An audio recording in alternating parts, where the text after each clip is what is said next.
to me, well, why are we doing this? Why do we have this new piece of legislation, SB 286? And the answer to that is straightforward. As everybody knows, we've been under fire since January when the governor proposed abolishing redevelopment in California by eliminating all agencies. And in fact, there was a vote on his legislation in the Assembly, and we came within one vote of seeing that bill passed, and that was with a 2/3 vote. No votes were taken in the Senate, but nevertheless, a one-vote margin in the Assembly was too close for comfort.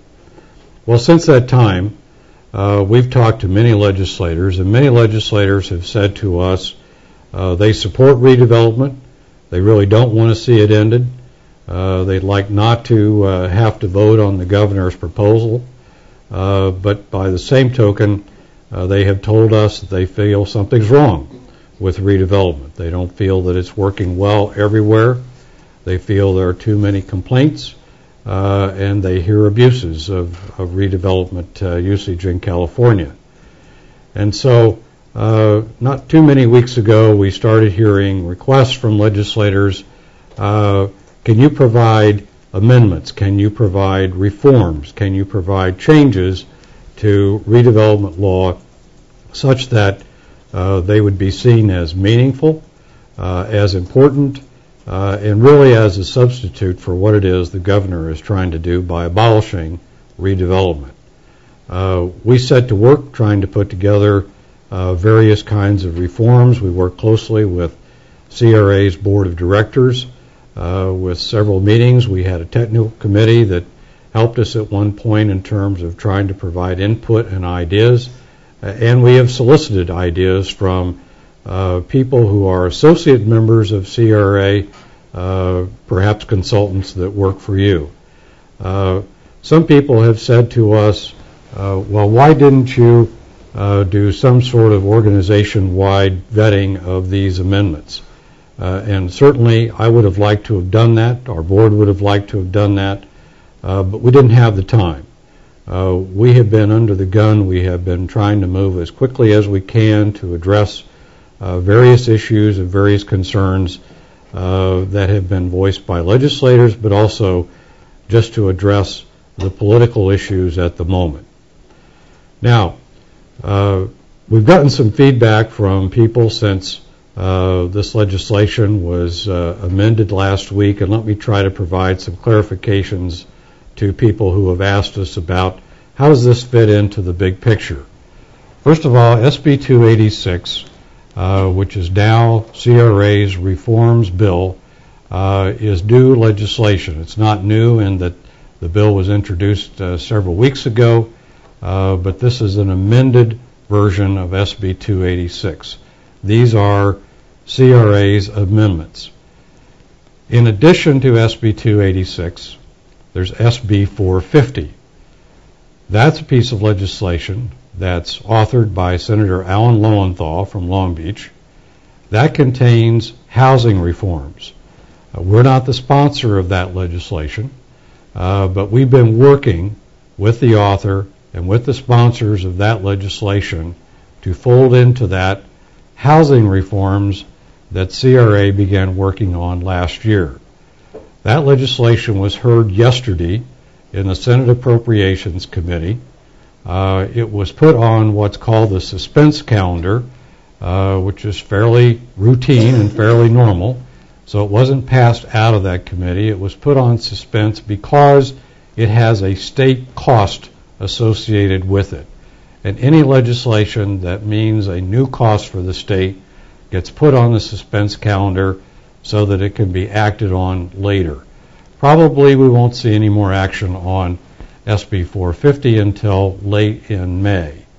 In the meantime, though, CRA's committee is working with the author and the sponsors to try to come up with compromises such that that bill can be amended so that we can support it fully. We're making progress, but we're not there yet. We hope to have more meetings on that next week.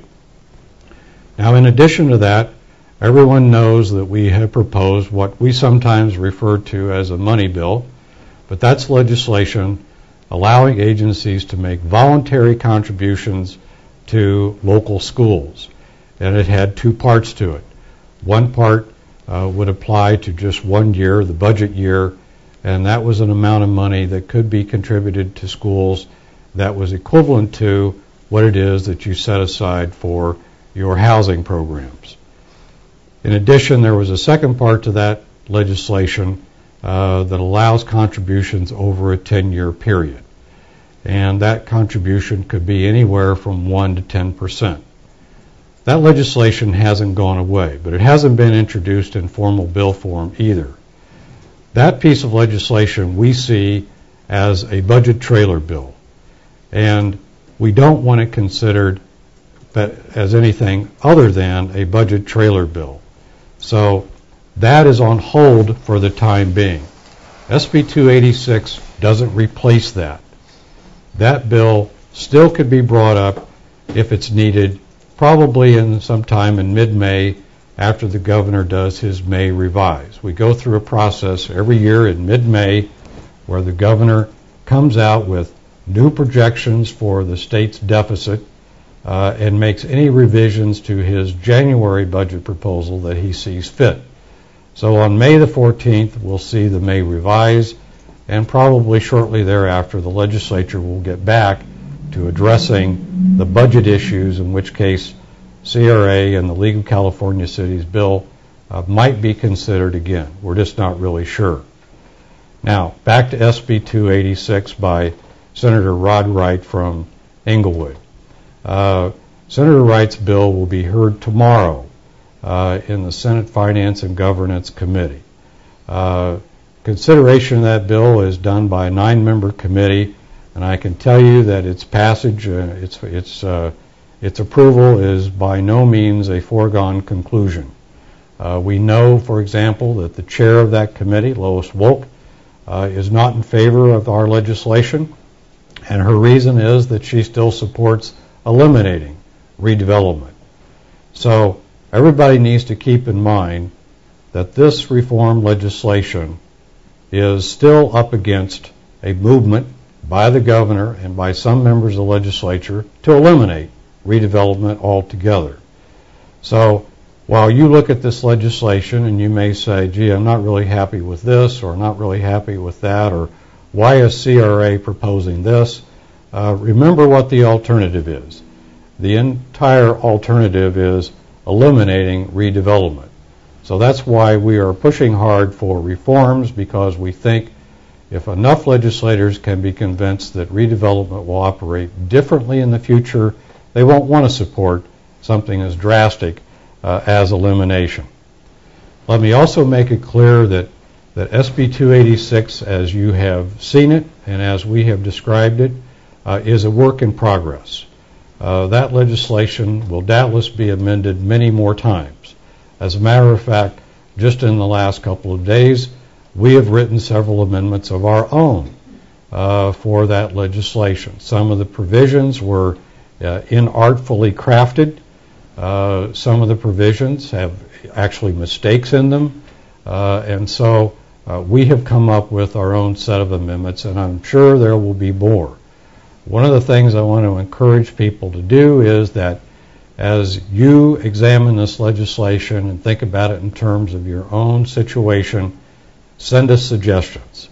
Send us your analysis of how that will affect your operation, and let us know if there are some things that we need to address. You know, one of the things that we live with all the time here in Sacramento is the law of unintended consequences. It seems like it's very often that we take some action that causes a consequence that we didn't anticipate, and I'm sure that SB 286 is no different. So if you have comments, have suggestions, please send those to us. Now, let me stop at this point and do what we really want this video conference to be about, which is to take your questions. Again, as we've done in the past, you can simply send your questions to us, and since we also have a telephone hookup, you can send them that way as well. The phone is listen only. Oh, I'm sorry. The telephone is listen only, so the questions have to be sent via the video hookup. So if you have a question, please use the chat feature on the right side of your screen, and that'll send your question right to us. So let me see if we have any questions at this point. We don't have any questions at this point? I can't believe that. Somebody out there must have a question, not everybody.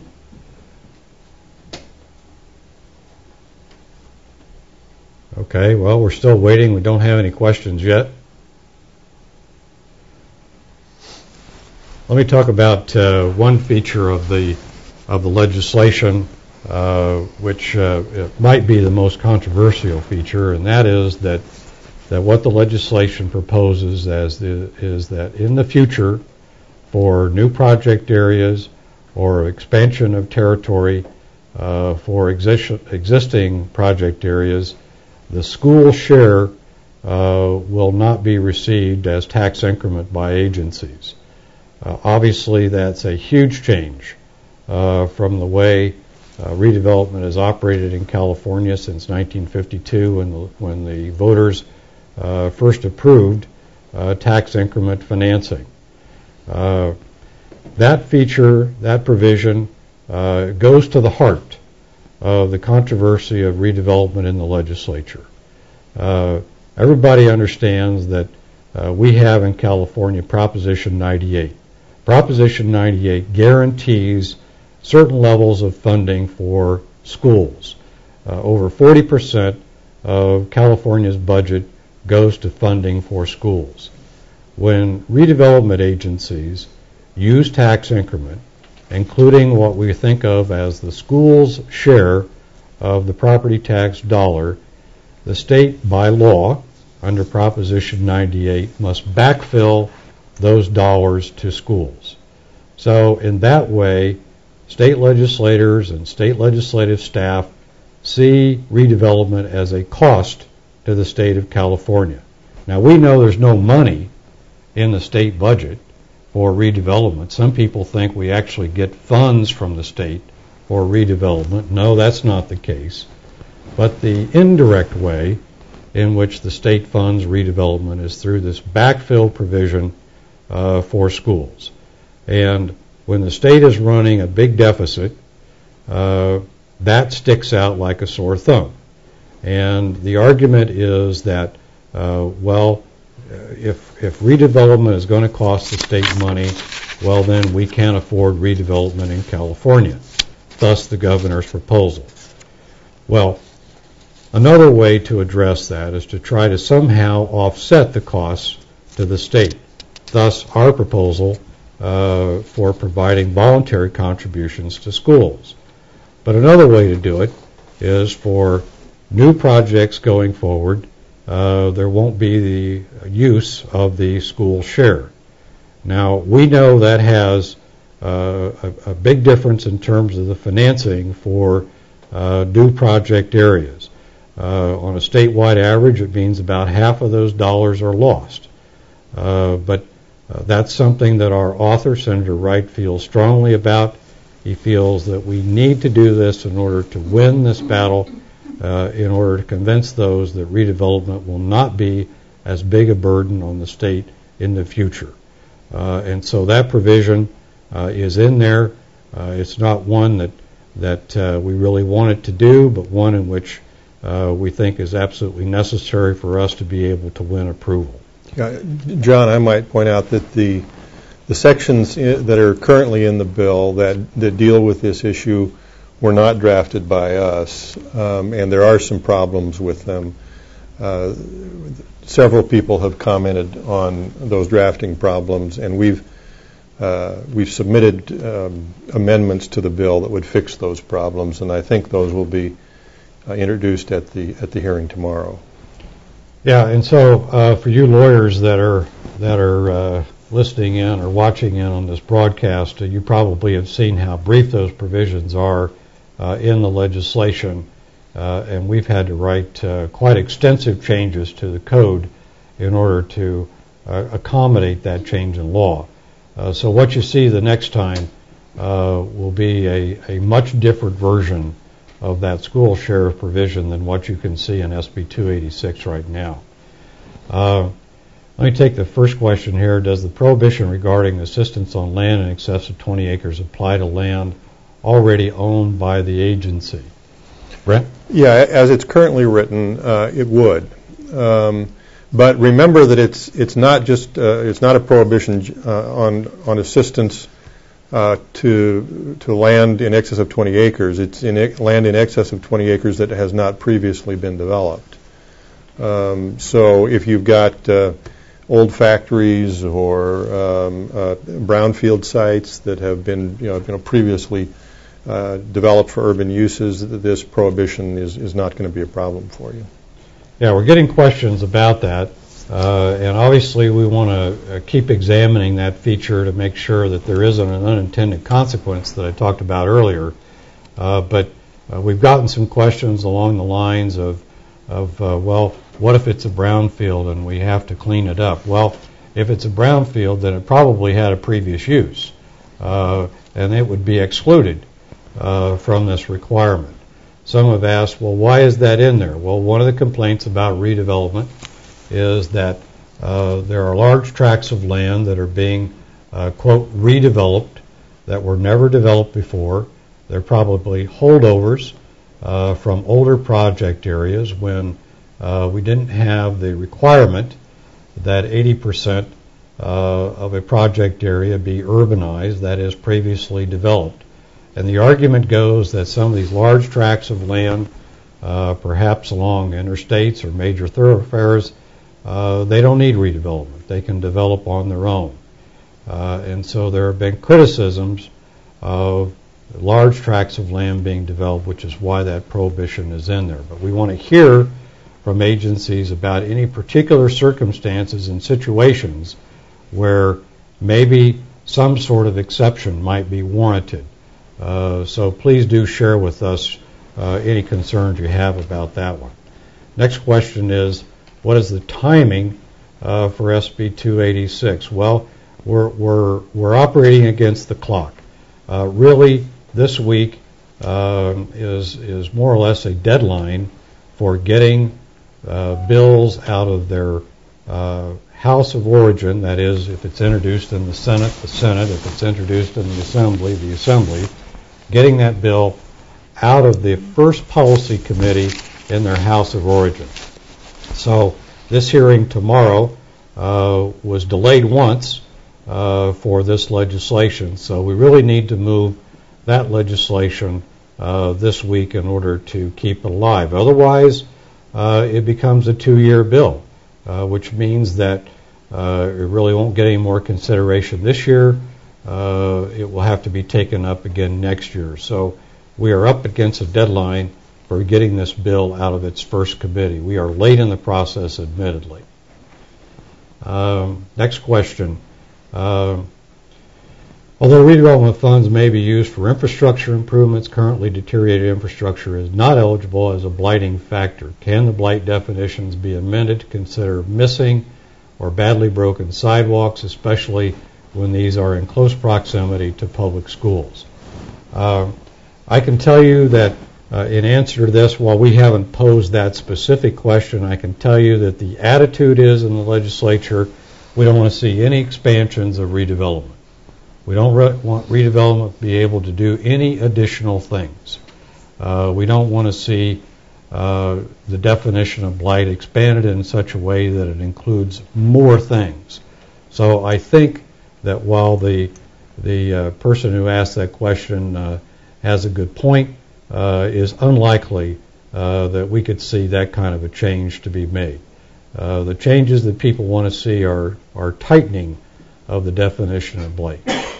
How does the state audit provision align with Prop 22 provisions? I'm not quite sure what the questioner might mean, but in SB 286, there is a requirement for the state auditor to conduct audits of redevelopment agencies, and along with that, a provision which requires all of you to pay for those audits.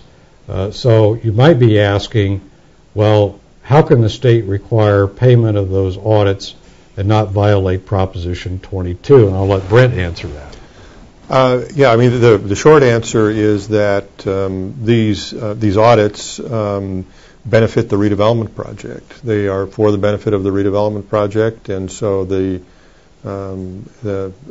are not don't involve a transfer of funds for the benefit of the state or some other public agency. Okay, so we're not violating our own Proposition 22. These funds are going to go into a special fund, and the legislation is written in such a way that the state can't steal these funds for some other purpose. They have to be dedicated solely for the purpose of aiding redevelopment. And that's why it's not going to be a violation of Proposition 22. Says, here's one from the City of Concord. We are concerned about how closed military bases will be considered in the proposed bill, especially limiting undeveloped land at 20 acres. Okay, in the provisions of the legislation with respect to that provision, there's an exception for military bases. So it's called out in the bill, and it's also in our summaries. So there's not a worry if you're trying to develop a military base. If you have large expanses of land, they're not going to fall under that 20-acre provision. Next question is, why are project area committees being proposed? This has to do with changes that we're proposing with respect to your 5-year implementation plans. We're suggesting that those 5-year implementation plans got to carry more meat. There've got to be specific objectives and goals laid out in those plans, and we're suggesting that as you're putting those together and reviewing them after a 5-year period, that you use a project area committee to do that. Why project area committees? Well, they're already in place in many agencies throughout the state. And so we've also said that if you don't have one, you need to constitute something like a project area committee where you get representatives from the project area. This is all about public input and transparency. This is about addressing complaints that redevelopment somehow operates in a vacuum, that it doesn't get enough public input. There's not some sort of affirmation of what we're doing in redevelopment project areas by local citizens. And so this is a way in which we can get more public participation using something that's already in the law, the project area committees, or something that would be like project area committees in the form of an advisory committee. So really the issue there is putting more substance into the 5-year implementation plans. Does the provision to enter into an agreement for administrative and overhead expenses have a cap? The way that is worded right now, it does not have a cap. It's been suggested to us that it should have a cap, and I don't know whether that will be a future amendment or not, but right now there's no cap on that. And by the way, that feature that's in the legislation is really a succinct restatement of current law. It really says that you cannot charge off to redevelopment those expenses which aren't directly related to redevelopment. This is another complaint, that cities and counties are using redevelopment funds to pay for general fund expenses that are not related to redevelopment. Thus, that provision is in there. Next question says this city interest limitation seems by the Department of Finance interpretation to be retroactive to existing loans. Are they still going there, or is Prop 22 stopping them? Okay, we've gotten questions about that one. Brent, you want to explain how that interest limitation provision would work? Yes, I mean the way that the provision is currently drafted, the limitation on interest would apply to existing cooperation agreements beginning January 1, 2012. So beginning next year, if you had an interest rate that's in excess of interest rate on 10-year T-bills, the interest rate would drop down to the 10-year T-bill rate. There have been questions about whether that could be it's really unrelated to Prop 22. There have been some questions about whether that might be a violation or a violation of constitutional provisions that prohibit laws impairing the obligation of contract. In general, the impairment of contract, subordinate public agencies like a redevelopment agency or a city or a county don't have standing to raise the constitutional prohibition on impairment of contract in the context of intergovernmental contracts. So we think that this provision does not, it's unrelated to Prop 22, and it does not violate the prohibition on impairment of contract. Yeah, and let me just stress that the way it's intended is that it's going forward. Okay? It doesn't mean if you entered into an agreement 5 years ago where there's an interest rate being paid that's higher than the current 10-year Treasury bill rate that it applies 5 years back. It just applies going forward. So it's retroactive only in the sense that it applies to existing loans, but it's not retroactive in the sense that you have to undo those interest provisions that are already there. Now, why is this in the bill? Why is this happening? Well, again, it's because of complaints that we've heard. We've heard that monies are being loaned to redevelopment agencies and having to be paid back at very high interest rates, as high as 12%. That's far in excess of what money could be borrowed on the open market. It is seen as another way in which redevelopment funds are being siphoned off toward general funds and not going for redevelopment purposes. So that's why that provision is in there. And we use Treasury bill rates because that's a transparent rate. It's published every day. It's readily available. Anybody can look it up. And so that's why that particular index was selected. Next question.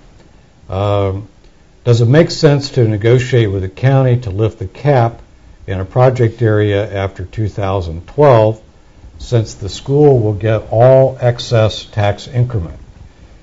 I don't know. Brent, do you want to? I don't understand the question. I guess what you're saying is that since you'll have less tax increment, you want to lift the cap. But let's be clear here. This issue about the school share doesn't apply to existing project areas. It applies to new project areas formed after January 1st, 2012, and existing project areas where you're adding territory. So the issue of caps I don't think comes into play because you're going to continue to get the school share, and even if you weren't, of course it means you're going to take a longer time to accumulate revenue. So not quite sure where the questioner is going there, but do want to stress that this is not somehow applied to existing project areas. Okay, next question. Some redevelopment agencies have deferred payments to or borrowed from their low-mod income housing funds. They're supposed to repay the low and moderate income housing fund within 5 years. That feature applies to the most recent CRAF payment that you made. The other loans are 10 years. So this specific question about 5 years refers to CRAF payments that were made last May 10th. They're supposed to repay the fund within 5 years, but some have not adopted plans to make those repayments how does SB 286 address this issue? It doesn't. There is no feature in SB 286 about these loans. You're not really required to have a plan for repaying those loans, but the way the law stands right now, you do need to repay those in 5 years. Next question. Since project area expansions would be prohibited under SB 286, will CRA make any effort to protect the rights of agencies to add area to existing project areas? Well, project area expansions are not necessarily prohibited under SB 286. The way the legislation is written is that if right now, if more than 25% of your city jurisdiction is in a redevelopment project area, or if you're in a county and more than 10% of your unincorporated area is in a redevelopment project area, you cannot expand it any further. So that is a limitation. But if you're under those limits, SB 286 doesn't prohibit you from expanding your project areas. Now, okay, again, why is that in there? Well, a common complaint about redevelopment is that we've gotten too big. We're using 12% of the property tax dollar, and sometimes entire cities or nearly entire cities are in redevelopment project areas. There are those who think that is unwarranted, that think that's too much redevelopment, that we've gotten too big. And so that's why the 25% and the 10% limits are there. Now, if you're already over 25%, it doesn't mean that you have to cut back. It just says, if you're there, you've got to stay there, and you can't add territory until you're under the 25% limit. Anything to add there? No, it's fine. Okay. Next question, what are the restrictions of low mod funds? Can we purchase units in a new development for sale to low mod persons? Okay. Well, there's nothing in the bill in SB 286 that deals with this subject, and under existing law, that would be a possibility as long as they were sold at affordable prices and had the continuing covenants to maintain their affordability. Maybe the questioner was thinking about SB 450, which is the housing reforms legislation, and there's really nothing in that bill either that would deal with this subject. Next comes from the City of Tulare. What are the levels of detailed work anticipated from the additional reports, penalties from findings? What, if any, change in authority use of the Polanco Act? Well, there really aren't any changes in terms of use of the Polanco Act. It's a great tool that we have available to us in redevelopment. We think there's plenty of state support for using redevelopment to clean up contaminated properties, and so SB 286 really doesn't deal with anything in that area. I don't know if you want to respond to the first part of that question about go ahead. The extent to which this is going to result in more work or for agency people in terms of reporting and administrative activities. And I think it's likely that it will. But hopefully we will, as a result of unifying the reporting requirements and simplifying the reporting requirements and making them more relevant to what you're doing in different cities, I think that you will find that the reporting that you do have to do is more meaningful and will be more useful to you.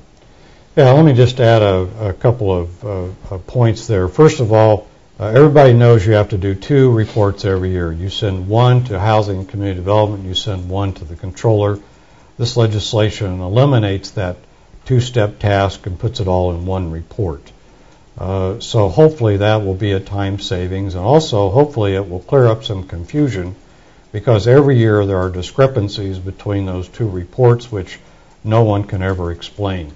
And that doesn't help us in terms of telling the story of redevelopment. In terms of the additional annual reporting, this legislation calls for you to report in additional areas. But those are areas where we ought to be shining. Those are areas where we should be reporting on a regular basis anyway, such as, jobs that we've contributed to the economy, such as steps that we've taken to clean up brownfields. So these reporting requirements are really meant to emphasize the successes of redevelopment in California. Now, in the short term, that might seem like a new burden, but it's really designed to put out there what it is that we're doing on an annual basis through redevelopment to make California a better place. Next question, CRA is having a financial reporting training event in mid-July in Northern California, plus Redevelopment 101 is in Southern California in mid-August. These are great opportunities to refresh your reporting abilities. Couldn't have said it better myself. We try to provide reporting training every year because we know there are always new people coming into the field, and these reports are important. We can't emphasize that enough.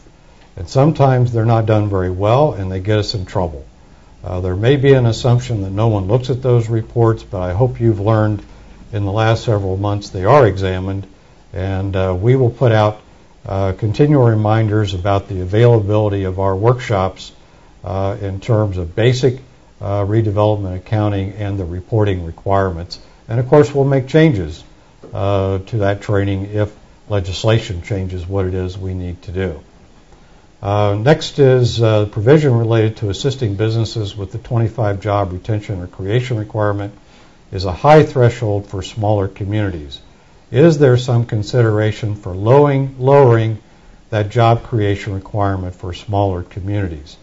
Let me just share here on this one that that's a feature in the legislation that's already being questioned under the dome, as we say.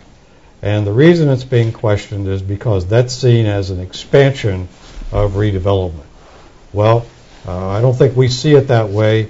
We see job creation as something fundamental to what we do, but I can tell you that there is some thought being given as to whether or not that provision may come out of the legislation. Now, you make a good point here about 25 jobs for smaller communities. One time that number was 50, and so obviously it was lowered to 25, but I think that's something we need to consider as to whether or not, if that stays in, we should make that number smaller for smaller communities. Good point.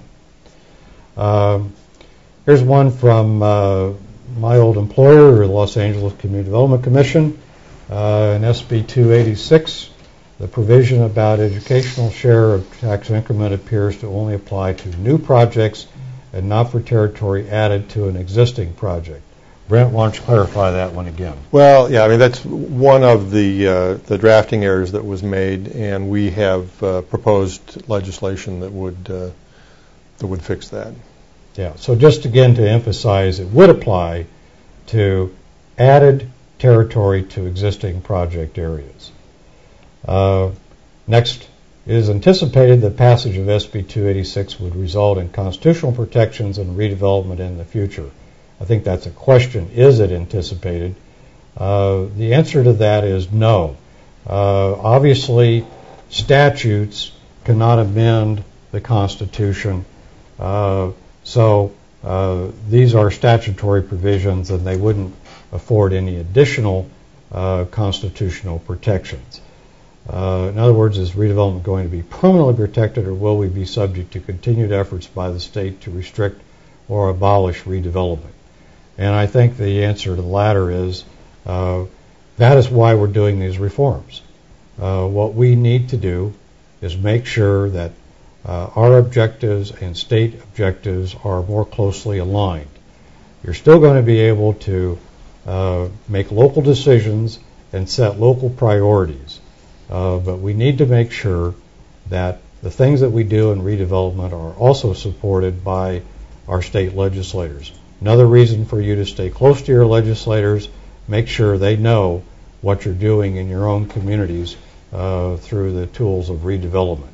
So there aren't any guarantees in life, but this legislation is all about hopefully reducing at least the annual incursions on redevelopment that we seem to be experiencing. Next question, you discussed that paying for the auditing by the state is valid. However, usually with the state it's a zero-sum game, which means when additional monies come in, they reduce their general fund support for the controller and or HCD. What protects agencies from that or audits that are biased? Well, this doesn't try to tell the state how it must spend its money, but it does take that redevelopment money and put it in a lockbox so that it can't be siphoned off and used for other state purposes. It can only be used for those redevelopment purposes.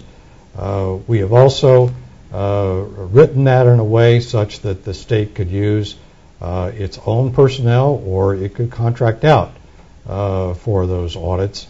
And so we can't control what the state does with its budget, but we want to make sure that your funds don't get used in some other way. Next question from the city of Colusa is the 25% effective immediately or in 2012. In other words, if we have a plan that is adopted this month with the 90-day protest period ending in August, which puts more than 25% of the city in an RDA, will it still be valid? I'll let my attorney answer that. Yes, it will. This legislation would not take effect until January 1, 2012. Yeah, and I think people on this call and broadcast know that it takes a long time to put together a project area. 9 months is about the best you can do. A year is typical, and so we know that there are some project area plans in motion right now, and if they're completed by the end of the year, at least the way the legislation is written currently, they won't be have any of these new requirements applied to them. Okay, here's a question. What happens to vacant land that is owned by the redevelopment agency that is over 20 acres? Well, again, if we're talking about land that's never been developed before, then certainly you can still make use of that land, you can still dispose of that land, you can still develop that land, but you won't be able to use tax increment funds for somehow developing that land further. You want to add anything to that? Again, just if it was previously developed, then these limitations don't apply. Yeah, now the question might be, well, we spent redevelopment money to buy that land. Mm-hmm. Does this prohibition apply? It applies if it was not previously developed for urban uses. That doesn't mean that you can't dispose of it, that you can't sell it. Okay.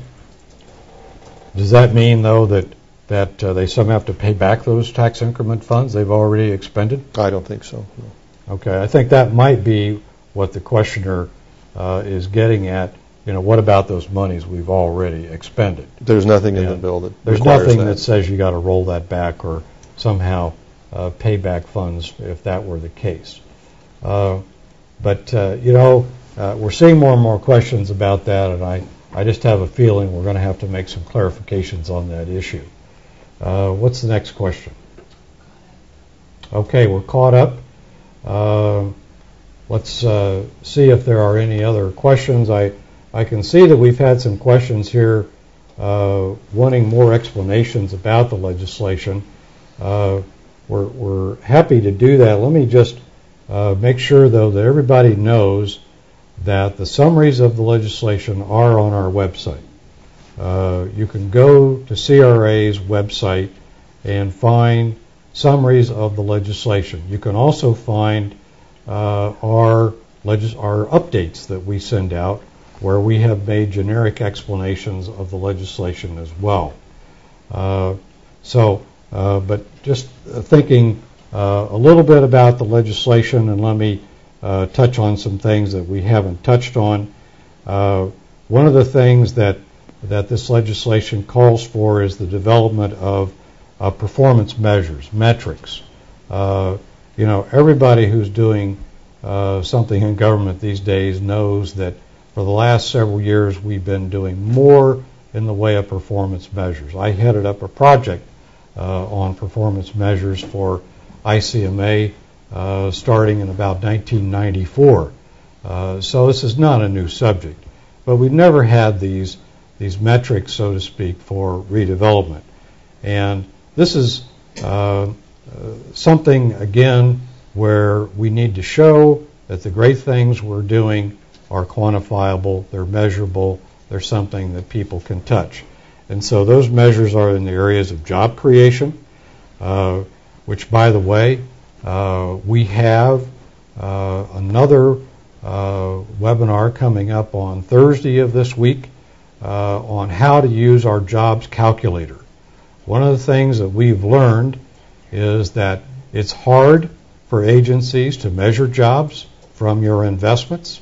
And so we've developed this jobs calculator, which you can use in order to quantify the jobs that are produced by your investment activity. So we have a webinar on Thursday. It's free. You can You can simply come in at 10:30, is it? And you can visit our website, www.calredevelop.org, to register. You do need to register for this webinar that's coming up on Thursday at 10:30. That's how to use the jobs calculator. So that's one of the metrics, job creation. Another is what you're doing in the way of transit-oriented development. This is a new priority for the state of California. Cleaning up contaminated property is a third one. What you're doing in the way of military base conversion. Obviously, that doesn't apply to everybody, but those military base conversions are very large projects in California, and they are seen as important to converting those previous uses to something more productive. Basic infrastructure needs. That's one of the best things we do with redevelopment is we build infrastructure. So that's one of the measures. Or affordable housing. And that's affordable housing on top of what you might already be doing with your 20% set-aside fund. So those are key areas where this legislation says we're going to develop metrics in those areas, and every year you'll be able to report on how you're doing on one or all of those. We've gotten a few more questions here in the meantime. Here's another one asking about the 20-acre limitation.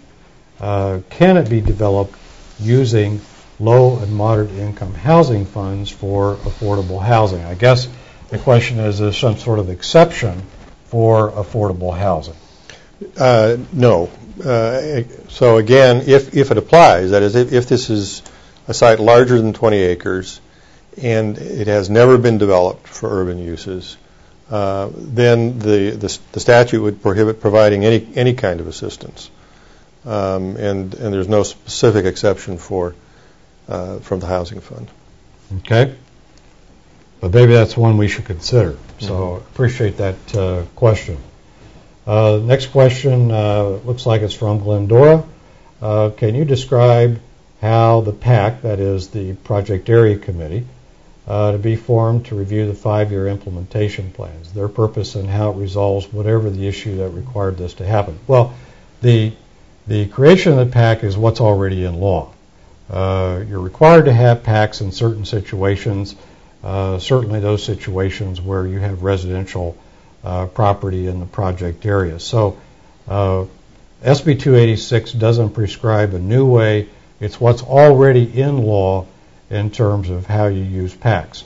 But there is an alternative if you don't have a PAC in place right now, where you can in effect sort of duplicate the elements of the membership of a PAC, and your legislative body in effect can appoint those people to be on that new advisory committee. Yes, if you have a PAC in existence, then you use that PAC to review and make recommendations on the implementation plan. If you don't have an active PAC in place, then you could either form one, or there's an alternative. You can the legislative body can appoint a citizens advisory committee that would be representative of the same types of interests and groups that would otherwise be represented on the PAC, and you do your consulting on the implementation plan with that citizens advisory group. Okay, the next question says, in terms of funding under SB 286, what could we expect the drop in RDA revenue to be to RDAs in 2011-12? I'm not sure what that's referring to. Well, it may be referring to new plans adopted after January 1, 2012 that would exclude the school share of tax increment. That depends, of course, on local conditions, but generally speaking, the school share of tax increment falls somewhere between 30 and 60% of the tax pie. Yeah, there's a huge range in California on the school share of the property tax dollar. We just know that the average is somewhere around 45 to 50%. And so to really answer that question, you'd have to look at the tax factors in the proposed project area and just see what portion of those are currently slated for school funding. So we can't really answer that one on an individual jurisdiction basis. You'd have to look that up from your own records. Another question, if an agency has a site over 20 acres and if the site were purchased with intent for a transit-oriented development project, could there be an exemption to utilize tax increment funds to cause development to happen? Again, this questioner is pointing out one of those priorities, which is transit-oriented development. Right now there is not an exception for a TOD, but again, this is only if that property has never been developed, has never had anything on it previously. And so, TODs generally are already in urbanized areas. It may be that something was developed there previously, but if that's not the case, I would ask the questioner to send us more details of the project that you have in mind. We'd like to know more about that because certainly we don't want to discourage transit-oriented development. That's one of the state's priorities. So do send me more information about the particular circumstances there. Next question, with these reforms going forward, do you see a point when the threat of elimination will be dead, or is it always going to be hanging over agencies' heads with the move of one vote? Well, the legislation is pending, and as we've emphasized in our updates, those bills could be taken up at any time. That is AB 101 or SB 77. Well, we want to make sure they don't. And the best strategy for doing that is, in our judgment, carrying these reforms, showing the legislature that we're serious about making redevelopment operate more effectively in the future. You also need to stay close to your legislators. Legislators, we know, have taken a lot of criticism at home because of their votes in support of elimination of redevelopment. We have to make sure that legislators hear from people back home about their votes, and that's the best protection against further elimination. But the issue hasn't gone away, and it's going to continue to be a threat, in effect, for as long as those bills are pending. But I think we're doing better. I think that there's a lot more discussion in the legislature about, let's amend it, don't end it, and we need to continue working on that. A lot of legislators haven't heard about this reform legislation yet, so you need to start discussing it with your senators particularly. How does this legislation legislation resolve the issues that have been raised recently, such as loans, etc. Maybe already stated what are the concerns being talked about. Sorry. Well, actually everything in this legislation addresses some concern from somewhere. These are not things we've made up. These are responses to complaints, criticisms about redevelopment. I'm not sure specifically about the loan issue is, but one that we talked about earlier were these loans from host governments to their redevelopment agencies being repaid with high interest rates. Thus there's a limitation in this legislation on interest rates that can be charged. Right. Another concern has been loans from agencies to their host city or county, which some claim have been used for non-redevelopment purposes. And there's a provision in the bill that would specifically state that those kinds of loans have to be used for something that directly benefits the redevelopment project. Right. Which I think is already the law, but we would now have it stated specifically in the statute. Okay. Now, we don't have any more questions pending at the moment, but coming up on May the 10th is the second installment of your CRAF payment.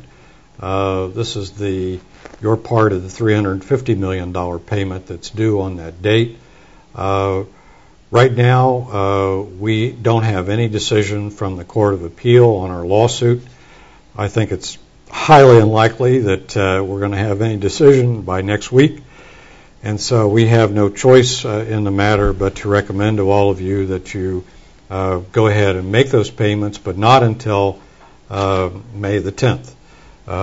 So we'll put out more direction on that between now and May the 10th, but it's only a few days away, and so the bad news is that we think you need to make those payments unless, of course, you qualify under the provisions of the law, which would allow you not to make those payments. But the consequence of that is suffering the death penalty, which means that you would be able to undertake no more redevelopment activity other than repaying your current debts and obligations. So that's the story on CRAF payments. Mike Lee asks, how is the size of 20 acres determined? We actually discussed that with our board of directors. Several different numbers were discussed. That one seemed to be large enough that it doesn't qualify as infill development and is large enough that it's workable land where most developments can succeed, and so that's why the 20 acres. That's a decent size for a big box retailer. That's a decent size for a manufacturing concern. So it has a large enough size to it that it's not as difficult to develop as much smaller parcels. We just have a few minutes remaining, and so still time to get in any remaining questions that you have. Hopefully this has been helpful to you, and hopefully the updates that we've been sending out have been helpful to you as well. So not seeing any other points you want to add, Brent? No. Okay. I think the challenge for us right now is rounding up enough votes to get this bill out of committee tomorrow, and so if any of you have legislators on that committee, please contact them, and let me tell you who they are. The chair is Senator Lois Wolk, who represents the area just west here of Sacramento. The vice chair of the committee is Bob Huff. He's from Southern California. Another member is Mark DeSaulnier from the Contra Costa County area. Senator Gene Fuller is a member. Lonnie Hancock is a member. Ed Hernandez is a member. Christine Kehoe from San Diego area, who, by the way, is also chair of the Appropriations Committee. And Doug LaMalfa and Carol Liu. Those are the 9 members of the Senate Governance and Finance Committee. If you have senators on this committee, we would appreciate your contacting them, letting them know that you support reforms to redevelopment in this legislation. You can use the CapWiz tool that's under the legislation tab on our website, and that's the easiest way to contact legislators. You can enter your address, and the correct legislator will pop up, and there's contact information there indicated for you. So if you don't know about the CapWiz tool that we've added to our website, you'll want to take advantage of that. So in terms of the bill, probably is going to be amended again tomorrow, so look for a new version. The committee analysis was linked in our last update. If you want to read the comments of Brian Weinberger, who wrote that analysis, go to our last report and click on that link to the committee report. I want to end by giving a lot of credit to our author, Senator Rod Wright. Senator Wright was one of those legislators who stood up very early on and said to the governor, "I'm not voting to eliminate redevelopment." He is a Democrat, and he's shown a lot of courage in the face of a lot of pressure to kind of go with the flow and to eliminate redevelopment. But he didn't. And he feels very strongly about the value of redevelopment in his communities and the need to keep this tool alive. He's asking us to swallow some fairly bitter medicine, but he's doing it because he knows he needs to do this in order to be able to convince other legislators to not vote for elimination. So I want to give Senator Wright a lot of credit. He's been joined on this bill by Senator Rubio. We appreciate his support. We think there will be other co-authors added. You can ask your own legislator to be added as a co-author on SB 286, another way of indicating that they're for reform and not elimination of redevelopment. This video has been recorded, and we're going to post this on our website probably within 30 minutes after this broadcast ends. And so, again, our website is www.calredevelop.org. I want to thank Brent for being with me today. I want to thank our crew here, Jeff Redes, Tom Hart, put this together, and we're saying goodbye tomorrow to Krista Noonan, who is our communications director. This is her last broadcast. She's leaving us to go to CalSTRS and head up their operation on communications. So we're saying goodbye to Krista. We have appreciated all that she's done to improve communications with our members. So thanks for being with us. We're signing off now. Have a good day.